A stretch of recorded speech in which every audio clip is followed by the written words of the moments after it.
You know what I find so fascinatingly mysterious, complex, and fantastical? Look on and wonder. Well, yeah, that. But also this analog video. The way these things work is just so strange to me. I mean, look, I'm a computer guy. I get digital stuff. All the digital stuff, I understand that. But there just isn't any of that in here. Somehow this thing, this stupid, brilliant, wonderful thing, manages to just reach into the void and draw from that full-on video.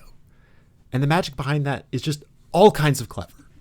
Just looking at the screen itself, this thing isn't pixels or anything.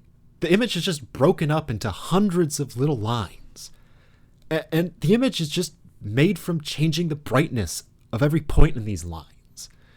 And there's not some kind of division or anything like you'd have in like a digital screen. It's just these long, continuous lines, always changing in brightness. And this thing doesn't really have any way of knowing where the line it is, aside from how long it takes to draw that line. All it really has to go on is it starts from the left, it goes on the right, and there should just be some amount of time it takes to draw each line. Aside from that, this thing has a radio. 2 of them, actually. The first is an AM radio and deals just with the picture and everything of that. Now, AM radios are really neat. They're about the simplest kind of radio you can make. All you really need to do is take some kind of signal, a carrier signal, and then make that take the shape or amplitude of whatever you're trying to send out. This carrier signal is important since most of what you'd be sending simply won't work as a radio wave. Plus, if you're clever, you can hide all sorts of information in your carrier wave. We'll talk about that later. For now, let's focus on how the AM wave forms a picture. If we look at this image I rescued from the Vessel Wikipedia, that was an interesting fight right there, we can see some very interesting things. Starting off, we have this short, low region.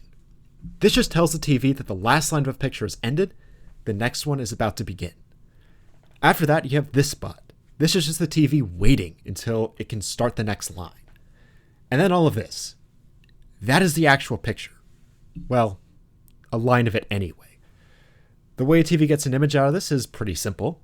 If you look at this part over here where the TV is resetting, anything at or below this point is taken as black, anything above that is some kind of gray. Now, just in case I lost you there, here's a demonstration. See this curve? This is, kinda, what the TV is seeing. A weird, curvy-wurvy line, bouncing up and down. The higher this line gets, the brighter that part of the screen should be. The lower, the darker. Now, remember how I said we could hide all sorts of information inside the carrier signal? Well, among other things, we can actually store the sound. How? Well, quite simply, instead of changing the shape or amplitude of the signal, we can change the frequency. As many of you probably know, the frequency is simply the number of times a signal repeats itself every second. Now, one of the things we can do is we can change the frequency to whatever we like. In this case, the frequency of the signal corresponds to the frequency of the sound we want. Because, yeah, sound is frequency too. Added to the carrier's base frequency. All the TV has to do is find the frequency of the signal and subtract the carrier signal's base frequency, and it'll have the frequency of whatever sound we're trying to make. There are a few ways to do this, all of which take quite a bit of math to work out, but all that really matters is that this method of storing the sound lets us send and receive both the sound and picture without the two causing any problems for one another.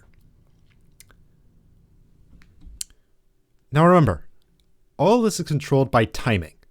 The TV doesn't actually know what part of the screen it's working on. All it really knows is that the signal coming in says, make whatever part of the screen it's drawing this amount of white. And you know what? It works. Not well, mind you. A cheap digital screen or a reel-to-reel tape would absolutely obliterate this, as far as quality is concerned.